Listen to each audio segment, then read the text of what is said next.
Welcome to another session of Pray Without Ceasing. I'd like for us to bow our heads as we pray to open up this session. Heavenly Father, we thank you for your graciousness to us. We give you praise. We are grateful for this opportunity that you have given us to raise issues and situations around our lives before you. And we are confident that you are the Lord God Almighty who answers prayers. Because you said in your word that unto him who answered prayer shall all flesh come. Lord, we come to you with confidence, knowing that whatever be the situation around our lives, you are able to take care of. So as we go through this session, we ask Holy Spirit that you will guide our hearts and you will cause that, Lord, our petitions raised before you, you will answer them. Thank you because you are faithful. Receive glory and honor. In Jesus' name we pray. Amen. So, like last time, we were discussing on the issue of the Jordan, how the Jordan overflowed all its banks all the time of harvest, as the word of God described it in Joshua chapter 3 and verse 15. So we looking at where we are at this time of life. We see around us multiple problems. We see all kind of situations going on. We see all kind of things coming up that we understand that we must turn to the Lord and pray. And you know, the interesting thing is that God had made us to know that we ought to pray always. He said men ought always to pray, even as the Bible says in the book of Luke chapter 18 verse 1. And that is the reason why we came up with this session, to be praying, to pray. But like I said, there is nothing we can talk about prayer, we can teach about prayer, we can do a lot about prayer, but as long as we don't pray, it is of no consequence. So as we take these short moments and sessions, we want to raise pertinent issues about our lives, our destiny, our journey, our spiritual journey, as we face every day, trusting that the Lord will give us grace and He will give us the ability to overcome, even as victory is of the Lord. So today we are going to be looking at another aspect of praying without ceasing that will bring us to a point to raise voices unto the Lord and trusting the Lord to send us help. You know, the Bible says in the book of Proverbs chapter 23 verse 18, it says that surely there is an end, and the expectation of the righteous shall not be cut off. Surely there is an end. There is an end to everything that has a beginning. Except what is eternal. But as far as man is concerned, there is an end to everything. There is an end to even the life that we have. The life we have in this world will end one day. The problems that had a beginning has an end. And the issue that I see here is that the Lord is bringing us to understand that there is an end to everything that comes our way. But I understood also that it is for me to put that end to that issue at a time. So there are times that we can choose to let the problems and the challenges of our life to prolong, and we feel like, well, you see, this is just normal. You see, we accept it because it is like, well, you see, my mom had this kind of problem, my older sister had this kind of problem, so, and I'm experiencing it also. So it is like a family problem. So, well, it has been there. Or sometimes we say, well, you see, my granddad had this problem, my dad also had it, and you see, all of us are already having it. So it is just like it's a genetic thing. I want to let you know that there is an end, for surely there is an end. And the end is determined by you. You need to put an end to that matter. And you can choose to put an end to that issue in the next 1 week, in the next 1 month, in the next year, or you can choose to put an end to that matter now. But it all depends on you, because there is an end, for surely there is an end. And the expectation of the righteous cannot be made manifest until there is an end to the challenges that the enemy keep posting around your life. So this very today we are going to be looking at the challenge, some of the challenges that the devil brings around us, and we want to make sure that we put an end to them, because we will not continue to go through the same kind of cycles. We will not go through the same challenges over and over and over and feel that it is okay. Brethren, the world is, things are happening. The world is becoming very challenging in every aspect of it. But we need to arise as the children of the Most High God to put an end to the challenges that make us not to fulfill the purpose of God for our lives. The challenges that the enemy keep bringing around us to lay hold on us and ensnare us, so that we will not be able to accomplish divine destiny. So we need to arise and put an end to such in the name of Jesus Christ. Now, the Bible says in the book of 1 Peter chapter 5, the Lord was giving us a picture of who the enemy is. Because sometimes, we don't have a clear understanding of the enemy. Like I said in the last session, sometimes we don't pray because maybe we don't even know what to pray about. Sometimes we don't pray because we feel like, well, this problem is so enormous that no amount of prayer that I pray will be able to do anything. Sometimes we don't want to pray because we don't have the time, and we feel like, well, you see, somebody else can pray my prayers. But I want you to know that it is the issue of your life. So it is you who must arise and put an end to the issues of your life. Otherwise, it will continue with you, and you see, you will carry it unto the end. But we don't want you to carry your problems, to carry the challenges of your life to the grave. Because the Lord Jesus Christ said in the book of John chapter 10, verse 10, he said, the thief cometh not but to kill, to steal, and to destroy. But I am come that you may have life and have it in abundance. So he came to give us abundant life. You cannot have abundant life while you are gagged around by the forces of wickedness and all kinds of challenges that don't give you the opportunity to express the abundant life that Christ Jesus has given to you. So the Bible says, in 1 Peter chapter 5, verse 8, it says, be sober and be vigilant, because your adversary, he said, your adversary, the devil, as a roaring lion, walketh about seeking whom he will devour. And verse 9 went further to say, whom resist steadfast. Resist steadfastly. Resist continuously. So that is what brings us to understand that the issue of prayer is supposed to be a continuous issue. You don't break because you see, I got a victory. Because if you get a victory and you feel like, well, you see, let me just relax now, the devil never rests. He never sleeps. He goes around. He constantly goes around checking. If he visited you and you resisted him and you relax, he will come back to check. And when he comes and checks on you and he feels that he catches you lying down and relaxing, the way he will pounce on you with a challenge that is greater than what you had before. And when he takes you unawares, it is difficult to arise to resist him when he takes you unawares. That is why the Bible makes us to understand that whom resist steadfastly, whom resist continuously. Don't give up. Don't give up space. Don't let him feel. Don't feel like, well, you see, now at least I have some leeway. Now I have some space. Now I am a little bit relaxed, so let me enjoy myself. No, there is no space for that. As children of the Most High God, we are as soldiers marching onto war. There is no space for relax. There's no space for civilian matter. There is every reason for you not to sleep praying, to rise up praying, to walk praying, to wash plates praying. You have to be praying all the time. The Bible says we need to pray without ceasing. So that is why we are looking at this issue. And I want to bring you to raise a little issue, that a little point that will be what we guide our praying. Maybe guide your praying today. So I want you to look at the book of Mark, the Gospel of Mark chapter 11. And Jesus is involved in this.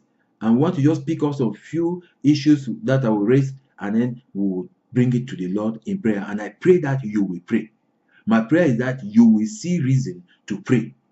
Don't sit down and feel like where you say, my problem is so much. My problem is that this person refused to solve my problem. Or my problem is that people are not, no, don't wait for people.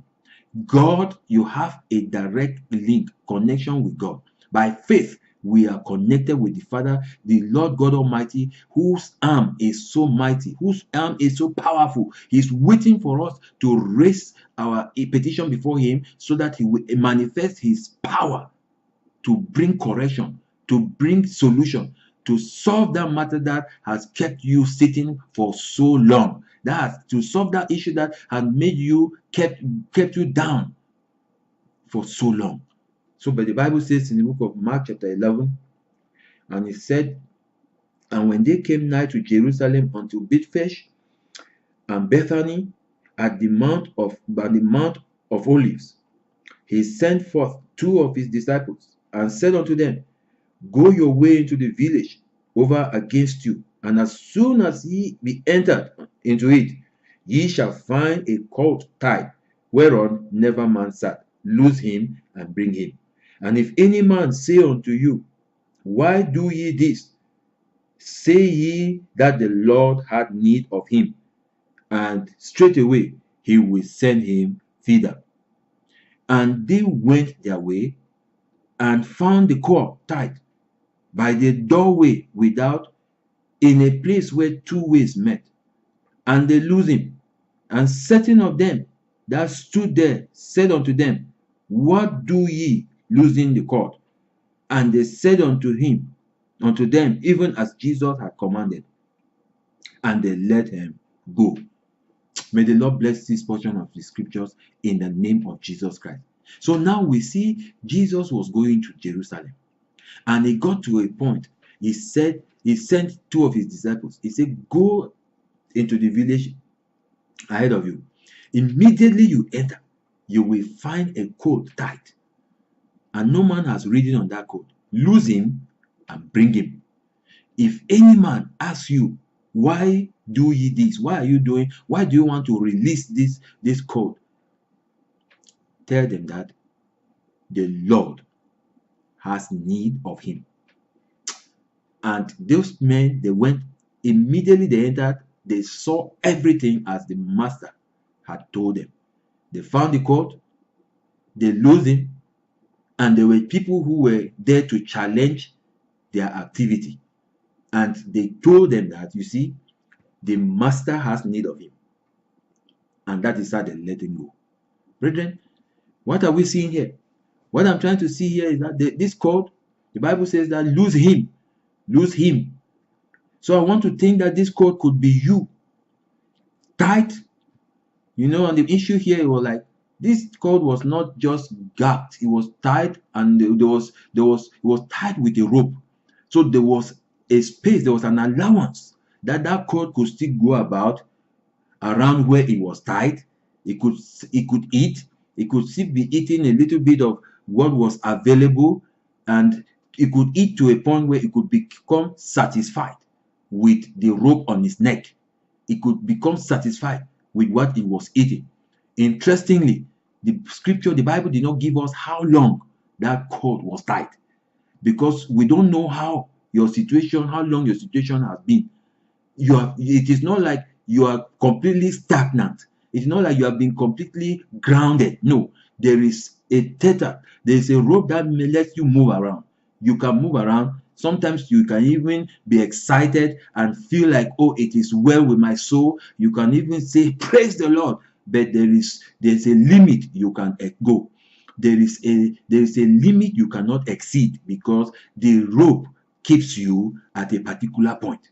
So this cord was tied, and it was there for a while. We don't know how many years, we don't know how many months, we don't know how many days or weeks. And I want to let you know that a time came for that cord to be delivered. A time came that the word of the Lord came concerning that particular cord, which means that Jesus knew and understood that there was a cord that needed his attention. And when he entered, He sent his disciples. He said, go to the village right ahead of you. If you immediately you enter, you are going to find a coat tied. Lose him and bring him. If any man asks you, why are you doing this? Tell them that the master has need of him. Brother, I want to tell you that God has need of you. The Lord has need of you to accomplish a divine purpose. God wants to ride on you. He wants to sit on you to glorify himself, even as he enters into Jerusalem, even as he fulfills his mission, even as he accomplishes his divine purpose. He wants to sit on you. He wants to ride on us. But the problem is that someone else has taken charge. Someone else has put a rope on your neck. Someone has put a limitation on the extent you can go. And you have been there for so long. You have been sitting, you have been writing examinations, and you keep failing. It is not like you don't have the knowledge. Is you train, you teach others, you do study groups, you teach others, they pass, you fail. You go through circumstances, you train people on business strategies, they go, they excel, you do those same things, you fail. Things don't work out for you because there is a limit you can go. There is a point you can reach. You see, there are those people who live and they feel like they get to a point, it's like everybody in my family died at the age of 40 years, everybody dies in my family at the age of 36 years, some die at the age, there is a limit they can go. But I want to let you know today that Jesus said, I have need of him. If any man asks you, why do ye this? Say unto them, the master has need of him.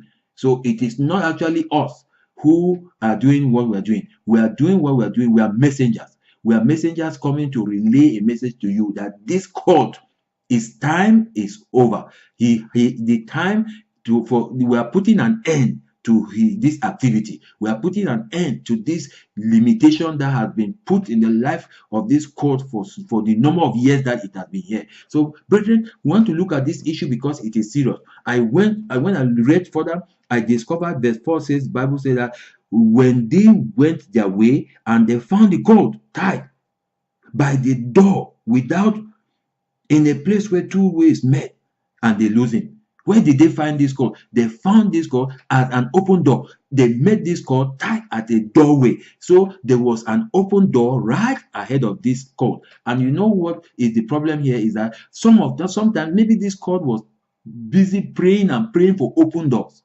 The problem of the colt was not open doors. There was a door that was right before the colt, but he could not go through that open door. Why? Because there was a limitation placed upon the life of that colt. Many times you will sit down, we are praying for God to give us open doors, and God has set doors open before you, but you cannot go in because there is a rope that has limited your life. There is something that holds you back. There is something that has determined your limitation, that has determined that you cannot go across this point. You cannot go over this limit because that is the ordinance, that is the covenant, that's where we are placed upon your life.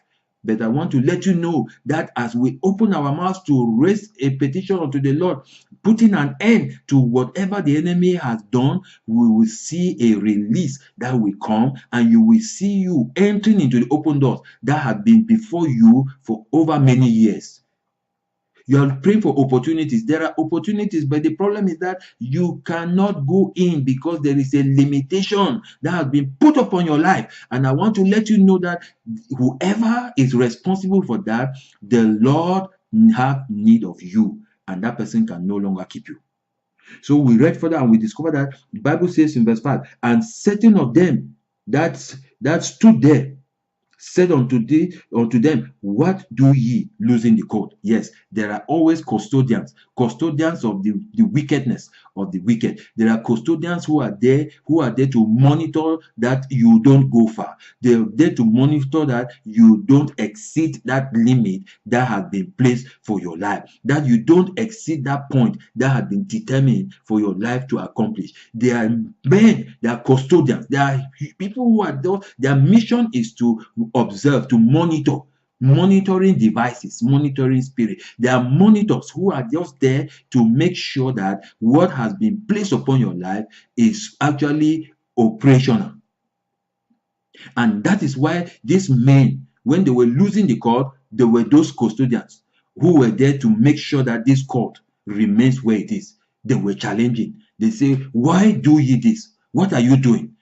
Why are you doing? This court has a mandate to be in this place, that has a mandate to be tied here, and it will only eat around this thing. So when the court eats, there is a point that he has eaten everything and everything becomes dry. Then he has to struggle for a period of dryness before fresh grass starts coming up. And so there is always this cycle of dryness and grasses, dryness. And so you see, you are on and off, up and down, up and down. You see every time you, oh my God. But I want to let you know that there is an end. Surely there is an end, and the expectation of the righteous shall not be cut short. And therefore I declare upon your life that whatever is the reason why your life has been turning around, this same circle, that your life has been going through the same procedures, that your life has been going through the same principles and steps over and over and over, we want to declare to you that the end of that wickedness has come. And you will arise and you will pray along with me, and you will say, I put an end to this financial wickedness. I put an end to this wickedness that has sat over my career and put a limitation. I put an end to this wickedness that has kept my life to this point of that I will not marry. I put an end to this challenge that has sat upon my life and the issues of my life, to make sure that sickness will always come up when I have money. When you have some amount of money that you want to appreciate the Lord for what He has blessed you with, that is the time that sickness pounces on you, and you now spend that money to take care of yourself. And immediately that money is running out, you become healthy and you continue your life. And when suddenly there is some blessing that comes your way, that is when something just pounces on you and that money goes. That wickedness, we have to put an end to it in the name of Jesus Christ. So the Bible says that these men, they said, the Lord has need of him. And verse 6, and they said unto them that even as the Lord had commanded, and they let them go. You will go in the name of Jesus Christ. I want to pray with you, and I want you to arise and pray for yourself. We said it is pray without ceasing. So I'm raising these issues so that I can bring you to a point to pray for yourself, to pray for your family, to pray for the things that are happening around you, your friends and your family members. And if you think this issue is something that you need to share with others, please go ahead and share with them. And if you want to let us pray along with you, feel free to give us a call, to reach out to us. We will join our faith together, and we will put an end to the activities of darkness that had been sponsored around our life in the name of Jesus Christ. And I want you to know that your problem is not that of an open door. There is an open door that is set before you, but the problem is that you cannot go in through that open door because there is a limitation. There is a rope that has been put on you, and that you an end. A limitation has been determined upon your life, which is what we want to declare today, because Jesus has said a command, and the command is lose him and let him go. Lose him and bring him, for the Lord has need of him. The Lord has need of you, and you must go. I don't know how your situation and how many years you have been in that situation. Many people are dying, they keep dying in your family, and now you are already becoming so tense because you are approaching that year. I want to let you know that that limitation will put an end to it in the name of Jesus Christ. The grave shall not open its mouth to take your life. The grave shall not cut off your life. Wickedness shall not snatch your life. You will fulfill divine destiny in the name of Jesus Christ. Every wickedness, whatever be that which represents that rope that has been put on your neck, that this is your limitation, I declare today, according to the word of God, that this power that has held you captive, I declare that that power be broken in the name of Jesus Christ. I declare that whatever has ordained and determined that your limitation is where they have chosen to put it, I declare today that because that is not what the Lord had ordained for your life, therefore let that wickedness be broken in the name of Jesus Christ. I want to pray with you, and I want you to pray and release yourself from that wickedness. I want you to challenge that thing. He said, the yoke shall be broken off your shoulder, and by reason of the anointing, that yoke shall be broken. That thing that has been placed upon your neck and determine a limitation and determine your limit where you can reach in career, in your life, in your marital issues, in your in childbirth, and everything in your life. I want you to arise and declare upon your life that I will not be under the limitation of any man. I will not, my life shall not be limited by reason of another man, in the name of Jesus Christ. So the next thing that we want to pray against is the fact that there were custodians. Every custodian, every man who's right, who has been given charge over my life to monitor my captivity, to monitor my limitation, today I declare the judgment of God upon you. Wherever you are operating from whatever level, I declare judgment over you in the name of Jesus Christ. And my life, it will no more be under your observation. My life will no more be under your control. My life will no longer be under your monitoring devices in the name of Jesus. Lord, in the heavenly places, on the land, in the water places, wherever forces of darkness are released to monitor men and women who are kept in captivity, men and women who have been a limitation has been determined over their life's destiny, I declare this day, according to the word of God, that Father, let there be a release, oh God, in the name of Jesus Christ. For these ones we go. Why? Because you have spoken. The Lord has sent the command, and the command is that lose him and bring him. If any man challenges you, if any man asks you what you are doing, tell them that the Lord has need of him. God has need of you. You will fulfill divine destiny. You will fulfill the purpose of your life, but you must arise. The Bible says that the adversary, your adversary, this man is not a friend. He's the adversary. He's the one who is looking for every way to stagnate you. He's looking for every way to keep you hold on, to enslave you. He's looking for every way to ensnare, to entrap. He's looking for every way to make sure that you never fulfill life destiny, that you live in sorrow, you live in pain, you live in discomfort, you struggle, and it becomes a normal thing for you. No, that is not why Jesus died.